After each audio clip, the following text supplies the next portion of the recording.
kind of engage. So Geek Fam, we'll have to see, man. Is this the geekable strat? Will they play it defensively here against Onic? Geekable is the word here for Geek Fam. Onic, a chance for revenge after what happened. All of it happened in Season 14. They got knocked out in the playoffs in the most embarrassing way. This is the time for Onic, but can Geek Fam also secures the win? Land of Dawn, here we go. 1-0 has to go. Will it be Geek Fam or will it be Onic who gets rid of the O first? You're right. You heard that right. Both teams, 0 wins currently. Man, it's still very vexing seeing Nile on the XP. It just doesn't look right at all. Yeah. We'll have to see. Maybe we have to get used to it if he actually performs well in this match. But for now, you can see the difference in wave clear though in the mid lane. This is something that Geek Fam will have to try and deal with. I think in the early game, this is going to be the same pattern here. Onic will be able to actually be more active on the other lanes as well, except for the EXP lane. So Geek Fam, again, they're going to be playing it very defensively, especially with Beloyski, going with the agility and wilderness blessing. He's not going for tankiness at all. He wants to be around the map, so it makes sense that he might be actually one of the only playmaking tools that Geek Fam have at their disposal. Speaking about the Emblem 2 Rashi, the gold laner, both of them actually opting for a Master Assassin, so gotta be a lot more emphasis towards the 1v1 lanes here against CW and Chadera. It's an inspire for Nile on the Badang as well. So for Onic, there's so many ways to engage, and usually a team like this will find ways to actually surprise you. Look at this, Geek Fam are the ones kind of proactively moving in, trying to find information on the jungle side of Onic.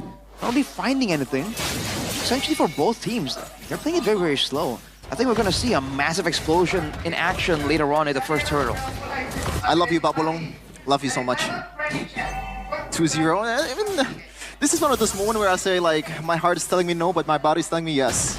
At this point, I don't think even your brain, right? Even your brain might be saying, Geek Fam might do it. Onic have looking really shaky. This is a new lineup. There is a chance. It's Nile and the XP. We have to see what he can do. You gotta believe before you act on it. But here we go, the first objective battle. Make it's already in the vicinity. On already, RWM coming down as well. Good one from Geek Fam. Really good control. Nile very late to the turtle area, and Onic have to concede a kill on top of it. Super uncharacteristic from Onic. Usually when they concede on a turtle, they got something on the other end of it. Well, to be honest, he's already on the way there. Top lane, taking the orange buff. Well, Geek Fam, I think they're doing really, really good as of right now. Kyrie getting the orange buff for the troubles. But in that fight, Beloyski was able to zone Kyrie quite efficiently there, and that's abusing the Garatkacha. And Onic, despite having the bigger engage tools, AoE, potential tools, they really weren't able to be in position. And for the EXP lane, Nile was late, but again, he's against a CC in that lane, so it's something that Onic should have planned out. We already highlighted Onic's game plan issues in week 1, and it seems like right now Geek Fam are having the better of them when it comes to this early game plan. Beloyski is being active across the map. What I like though, like, one of these teams, this kind of composition, you can take it as long as you want. You have the RWM from Onic, you got the wave playing potential from Geek. So even if the late game, you can't really say that one team has like a full edge on the other. So we're gonna be in for a good fight later part of the game. Aloy, giving the two-man taunt there. Whoa! What? Has revitalized, goes back in, RWM to lock him down. Beloyski's still in the midst of it all, dealing some damage. Bridge Glacier, Keyboy, frozen up, Makid with a shot. No, kill for Makid, denied. As Beloyski gets traded out. Well, that's Beloy for you. I thought he's gonna be AOGing out of the team fight, but he tried to find an opportunity with the Revitalize. Didn't get it though, but still a bit of a risky move there from Mr. Beloy. It was a weird one from Beloyski, man. He was essentially kind of caught. He goes for the AOG, but it seems like it could have worked out for Geek Fam only if they went in together. The fact that the team kind of rolls in after Beloyski is so low and has used the Revitalize and the AOG, that was definitely a weird one. But they're still going for the turtle. Still in the mid lane there, but Beloyski Makid's going to be engaged upon. Really good CC from a boy. Nile walks in forward as well. Makid, wow. On the fist crack, will be slain. Makid's down. Kyrie on the turtle. Beloyski looking for a steal. Retribution ready for Kyrie. He gets it. Good retry out to the Glacier. Doesn't land on anyone. Nile still there. AOG defensively from Beloy. And it's back to a lead for Onic. Niall putting the wall down. Gobs getting away. Man, the riskiness just spreads around the entire party. Whoa. Niall, Gobs versus the world. 3v1 with a vengeance too. Niall still able to escape. Kyrie, electrifying beats. Ooh, Gobs low. A boy right there. Kyrie won't be able to get the kill. All of them are playing with fire. Man, for Geek Fam, they're just going for all these risky plays. Again, Baloyski trying to find a pickoff there. Just doesn't land it. Whoa, Worldy bouncing. CW. Seems like just such a forced issue again and again for the side of Geek Fam. Onic, despite a 700 kick. Oh, hang on a minute. Uh-oh. Oh boy, no flicker. CW gets a tap in. Goal line up top. Orange buff stolen from Kids away. And it's Kyrie who is the criminal there. And the early lead off of that first objective fights is just gone for Geek Fam. They are down about 1.3k right now. Onic is controlling everything. Uh-oh.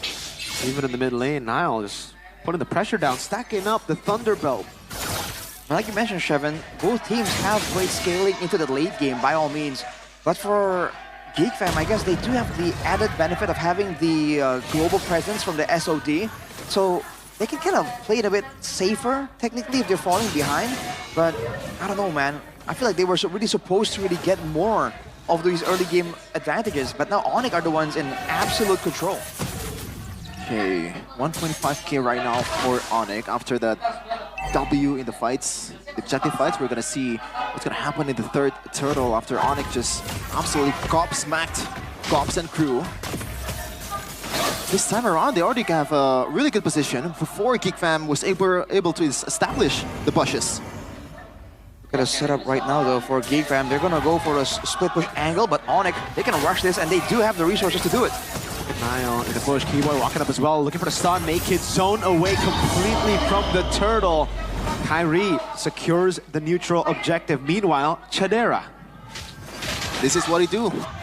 He's on the other side of the court, trying to get everything that he can. Oh, he's gonna get punished. I'm not too sure about that though. SOD, he tries to escape, but man, was that a long time to be staying alone up top. He definitely overstayed his welcome, that's for sure. On the bottom side of Niall. All alone, flickers out from the AOG. Now a stun from Keyboy onto Kids. Geek Fam, all their movements have been read out.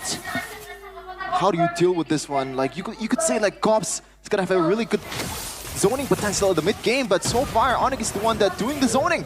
Niall, you could say he's doing absolutely amazing for the expectations that he has as a jungler in this role. I mean, it's the fact that Gobs isn't really doing all that amazingly in the lane, isn't really winning out hard against Niall. So when it comes down to it, yes, he has damage, but for Onic, they have the Badang, they have the Hylos. They can just stand in the front and take some of that damage, at least long enough for the rest of the team to be forced to move back defensively. And that's because of the engage advantage as well. At any moment, there could be a glorious pathway, there could be a real-world manipulation, and Geek will be forced into a fight. Whereas for Onic, as long as the AOG doesn't really land, as long as Baloyski doesn't really get a big catch, they're pretty safe to do whatever they want. And this is what they want. Oh! Only on the Keyboy, pretty glacier though, lands on the two-fist crack from Niall. Diving in deep together with Kyrie. Both the junglers just wreaking havoc in the back line as Baloyski gets isolated and taken down by CW. It's an unfair fight. They were leading in gold and they were outnumbered. It's a 5v4 with Chadera on the other side. Of course he's gonna lose. It's absolutely forced to engage there with the AOG. Chadera, aiming for a 1v1. Kyrie has electrifying beats. Chadera will juke the first one, but look at that burst damage. Chadera dashing away in time. No, it is not in time. Kai just gets back the resets on that skill too. He tried to pull a Jome there, but unfortunately the turret was not there for Chadera to back off to. Now Onic have all the momentum in the world and they're taking this one. I don't think Makeit's gonna be near this. And now the ball is fully in the court of Onic, man. At this point, it's all about whether or not they make a mistake. Geek Fam are so limited on everything. They don't have the tankiness to withstand the poke coming in from Onic. They can't really match a full-on all-in either, even with their big combo, with the Frigid Glacier AOG combo. And even if they want to go for a split push, Chadera is way too weak. And he really can't really compete against Kyrie in a 1v1 situation. So Onic have all their bases covered. How do you deal with this one? Like only 5K in the span of 10 minutes, and they have this very infamously scaling hero in Bruno, a hero that pretty much dominated M6. Now back again in MPL Indonesia season of 15, as we're gonna take a peek into the items. What's going on here, Rashi? That very early wishing lantern to ensure that Geekfam's frontliners are just Swiss cheese in front of Onic. On top of that, there's a Malefic gun completed for CW, so the extra penetration, the extra range. This is the critical power spike for the Bruno when it was really meta back in M6. And Onic has achieved it at below 10 minutes. That's a 2K gold lead for CW in that lane against Chidera. What was the plan initially anyways, right? Like, outside of Turtle 1, yeah, with the Aurora, Suyo, Gatot, you can control Turtle 1, but then what? It just feels like a composition built to win the first Turtle, and that's it. It's Chidera, split push, and Inshallah. That Could be it. Sure, that's fair. They're just planning to split push, but even then, right, Chidera has been making a lot of mistakes, overstaying. Like, way too long.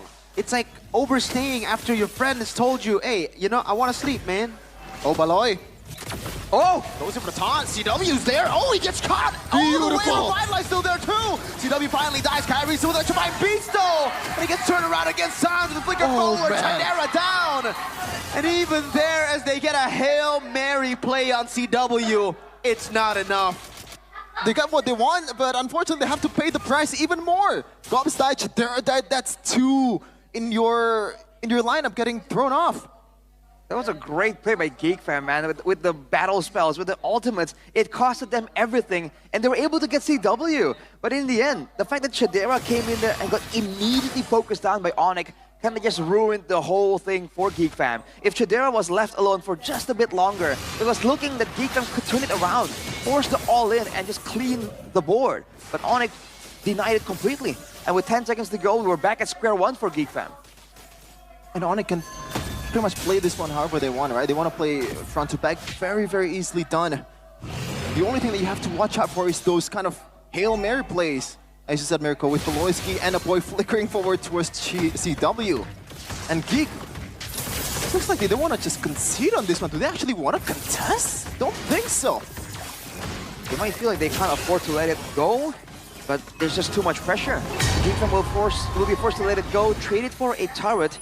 But even then now, with the Lord in play, with a Yves and a Bruno, Onic will be more than happy to go for the siege situation. Now Geekfam are the ones with a limited spammability of spells for the wave clear, with a limited front line. Malloy is staying up top. Just for a bit longer. Oh, what? Oh boy. AOG, it's a short AOG, but it gets him out. Did he conceal? I think he did. He concealed out. I think he checked for Chidera, but Baloyski was there instead. But now, Keyboy popped the ultimate. Oh no, Baloyski all alone. God's Vengeance, they're all really low. But the Revitalize stripping them back. RWM, oh, CW! Flickers forward, and now it's Kyrie who will disintegrate the back. Only Make Kids left to defend. Chidera is on the bottom lane, throws out the SOD. No way. I don't think you can take that. Nile and Keyboy are just standing over it. Chidera walks up, he gets stunned away. Nile goes over the damage. Make Kids, oh, I almost got fade away killed. The base is wide open, and they'll just go straight forward. Fist crack from Nile. Onic, 13 minutes, game 1.